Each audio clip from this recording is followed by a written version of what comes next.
Welcome to another episode of Face the Bully, where we talk about dogs, preferably your dog and mine. I just really though had this on my mind. Like, I know breeders from a long time ago, like 15 years ago, 20 years ago. Even some of you guys that's been breeding bullies for 10 years. And every time you breed a bully, you got a tri-cut. You got a tan dog. You got a fine dog. You got a red dog. You got a black dog. Sometimes you got a brindle dog. You got white dogs. You know, those was the colors you was coming up with. Blue dogs, gray dogs. Because, you know, Gray Line had the blue dogs. Some of their dogs was blue and was kicking out blue dogs. You know, Gray Line is like an originator to the bully. You had those colored dogs that was coming out.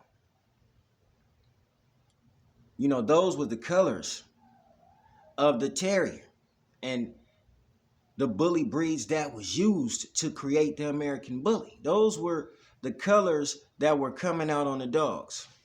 You know, now you got all kinds of colors coming out on the dogs. And y'all probably don't even care about how the breeders of the old used to feel or are feeling about that right now. Y'all don't even, man. You know what? That probably is something that nobody cares about.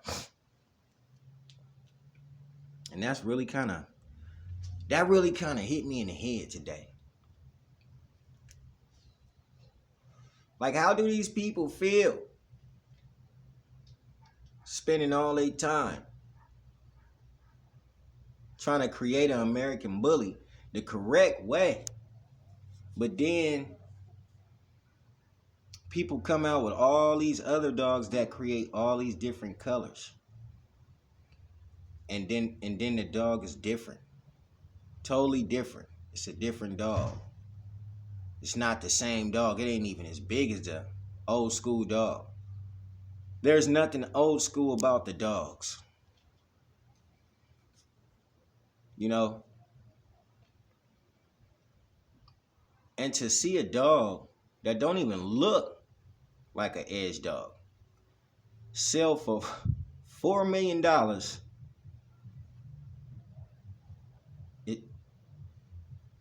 and be labeled probably, shit, if you sell for $4 million, you might as well be labeled the face of the American bully. I mean, how do you think the breeders of the old school feel? Like the older guys that got them edge dogs, like they have no Merle dogs. They don't have no Merle dogs.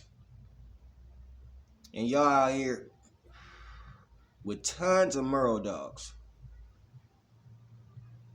Merle is the new color. I mean, you have now in the ABKC muscle Merles. Muscle Merles. So,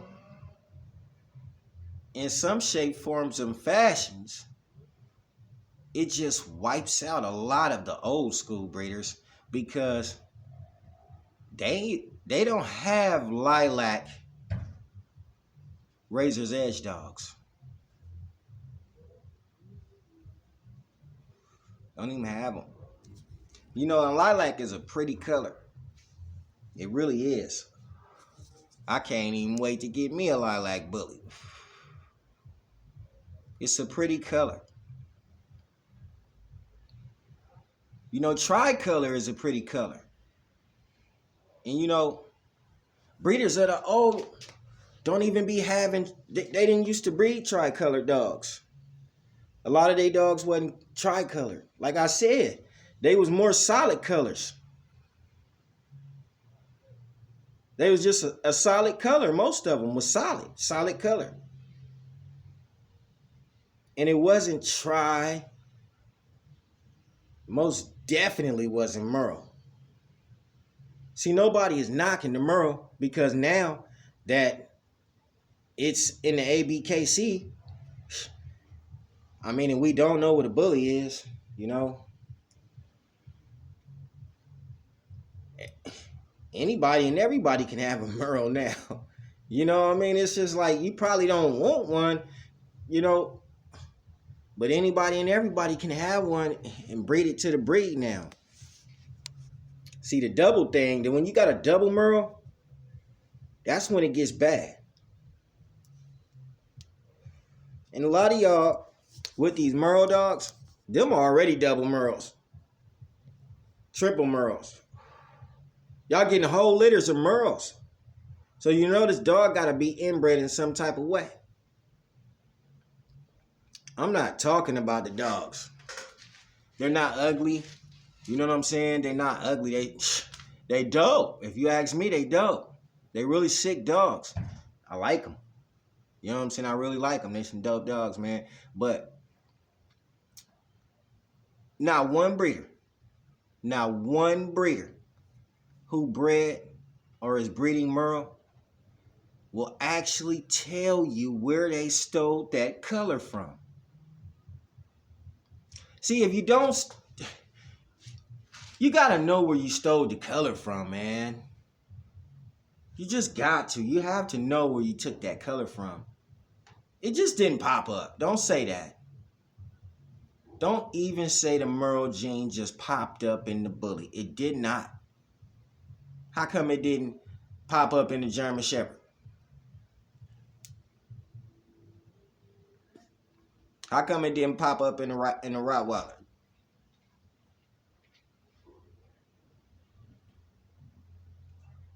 How come it didn't pop up in the Doberman Pinscher? It just popped up in the bully. See, that's just hard to believe. That's really hard to believe that the Merle gene just popped up in the bully. But this same gene didn't pop up in no other dog.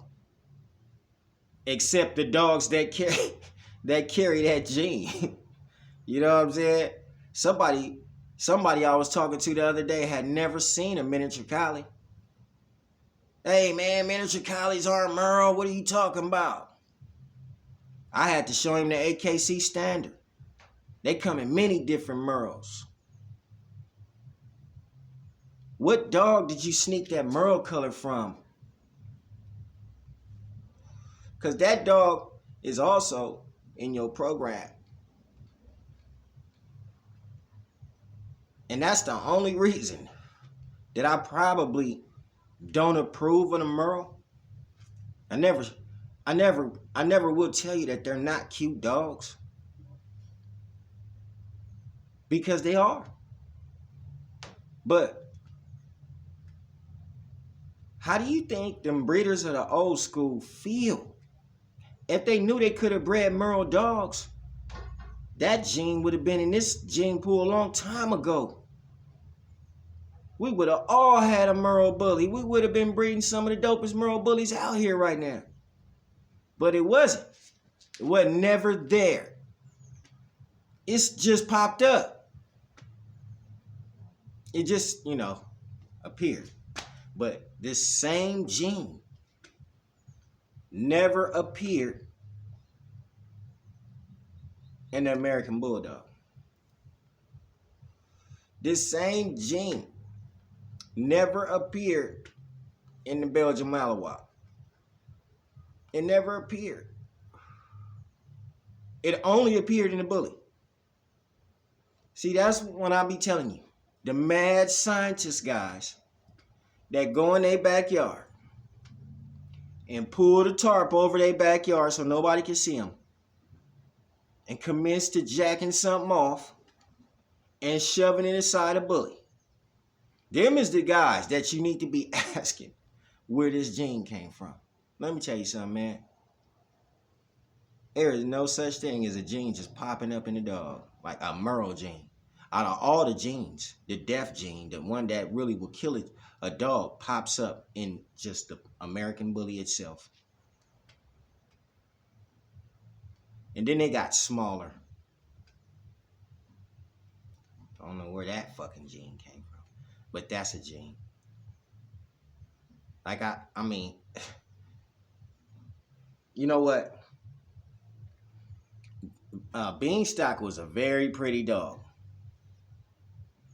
but when he was taking a pee, he couldn't lift his leg up.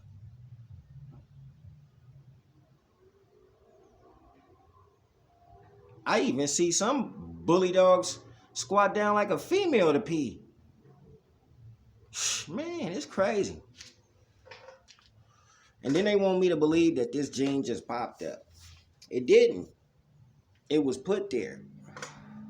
And the only reason that I probably don't like what's going on with the Merle dogs, and I think that they should not have never been added to the ABKC, is because the dog that they got that Merle from, it's not on the pedigree. You know what I'm saying? Like, you don't see a blue heeler or one of them dogs that, you know, even the collie, you don't see a greyhound, you don't see, you know, a harlequin, nothing on there, a dachshund, a miniature pinscher on the pedigree, none of that. You just don't see them. These are all the dogs that carry Merle. You don't see them on the pedigree, and then you selling the person a Merle dog, and the person is asking a common question like, what dog gave this dog the Merle? Because that dog got to pop up down the line, and it's going to be a throwback. Everybody has a throwback in their litter. A dog that looks like one of your dogs from 5-10 years ago that was bred into your program.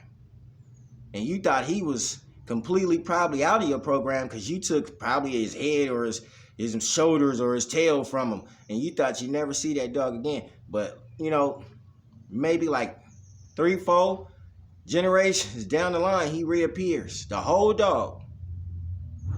The whole dog. That's called a throwback dog, man. And they come in litters. So I just want to know, where y'all get that Merle coat from? The dog itself is a very gorgeous dog. Man, most Merles that I see, they gorgeous Merles. But where did the coat come from? What dog did you breed to a bully to get that coat? It's facts, man.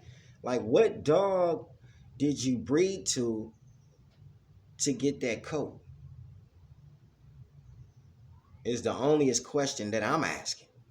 Nobody is ever going to answer that question and say that, well, my coat came from a harlequin miniature pinscher.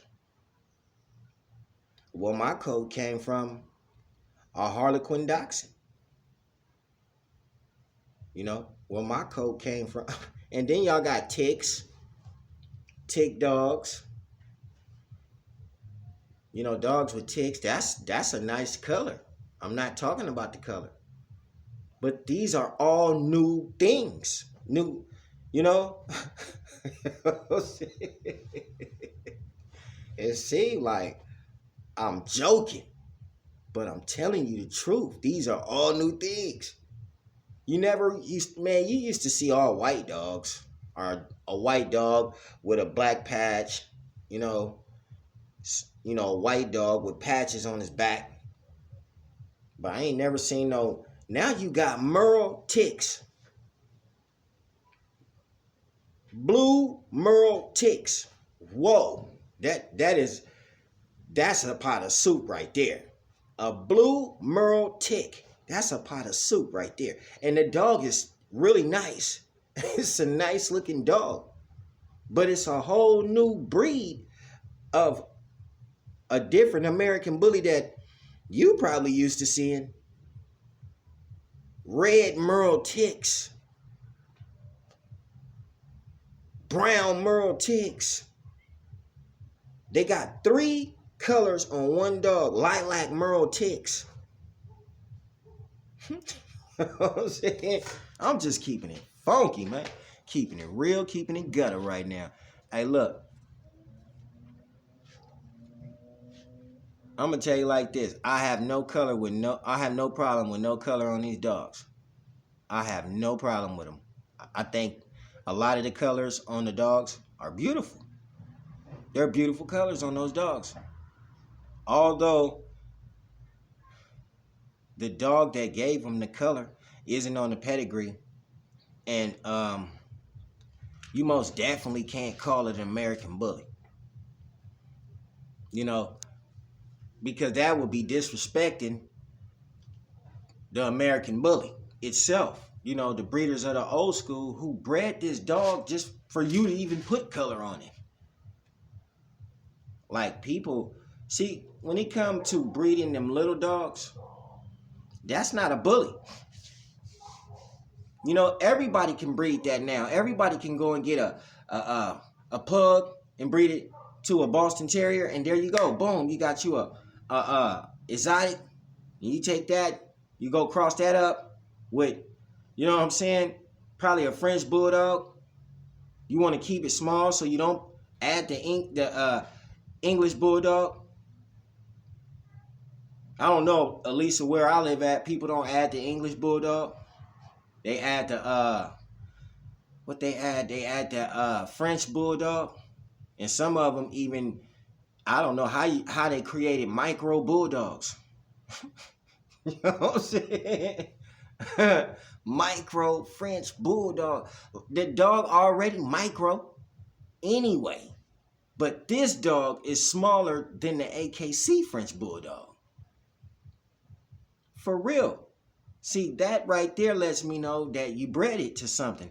You just don't know. Most teacup Chihuahuas, you probably would never recognize inside of an American Bully. And teacup Chihuahuas are very small. And if you got a boy teacup Chihuahua and you breed him 3 times straight in 1 week to a damn one of them exotic looking Frenchies, you breed him 3 times straight for 1 week. 3 times straight. Monday, Wednesday, and Friday. You breed him to that dog. And that dog get pregnant with his baby. See, an applehead Chihuahua has a big forehead, kind of. So when you see the puppy from a bully, if you kind of notice that he has that rounded forehead, then maybe he could have been an offspring of one of those dogs. But if you see a bully and his head is like looking all bulldogish, well, that's where he come from. You know, he got the dent right here in his head. You know what I'm saying? He got the wrinkles right here. You look mad. You know what I'm saying? That probably came from the bulldog or the pug. And a lot of people got that in their soup. So even in the exotic world, you see people putting other things in their soup. It's going to keep going on. You know what I'm saying? It's going to keep going on. It ain't going to stop. There's going to be talk about it over and over again on how we should stop this. But guess what? Hey, if you don't want to be a part of it, then don't join. That's basically it. If you don't want to be a part of it, then just don't join. That's basically it. Because the dogs are going to keep being bred the way that they're being bred right now. Super, like, brachiocephalic. I'm seeing it, you know, that now it's a surge in people who want to create a better exotic. Exotic with a tail. He could breathe a little better. Even stand up now. Because at first, when they first started coming out with the first wave of the exotics, see, you got to understand the exotics had really just got started. So the first wave was the first puppies. That's the first shit y'all ever saw. Well, those puppies got bred to create more puppies. And then the better looks of the dogs start coming out now. The better looks of them, because some of them do look nice. And some of them just look mean, just totally mean. You know what I mean? And that is the desired look right there. To get this little gremlin to look mean. That's the desired look. Everybody want that. You know what I'm saying? And see, the shit is man, I'm telling you, most of y'all dogs look the same. I'm gonna have to say that about the exotics. Most of y'all dogs are starting to look the same. You should give them a name. I mean, exotics is their name. Take that shit to the AKC, because most of them, most of them dogs look the same. They look the same, and to me, that's a breed. Shit, that's a breed. All y'all dogs look the same, but we gonna keep it bully, man. Sometimes I just like to talk about the dogs. And when I tune in and tap in with you, I just like to talk about dogs. I'm always around dogs. Sometimes I show a dog, and most of the time I just talk to you about dogs. I really want to know why certain things are happening and how you feel about breeding the way you're breeding. Cause you know what I'm saying? I'm gonna keep it real, man. The dogs that used to be bred that were American bullies would bite the hell out of you. On everything. You come over your homeboy house and the dog will run up to you and bite you. Mailmans used to tell you had to come to the delivery room to come pick up your mail. The old school American bullies was like that. They'll bite you. But these dogs are nice. They have no drive at all. They the nicest dogs on the whole planet Earth. And you know what? That's not funny. For real. That is not funny. But they're the nicest dogs on the earth. And you know what I mean? That's one thing that's different in the bullies to me. It's because bullies used to bite. I'm talking about people had them on chains because they used to bite.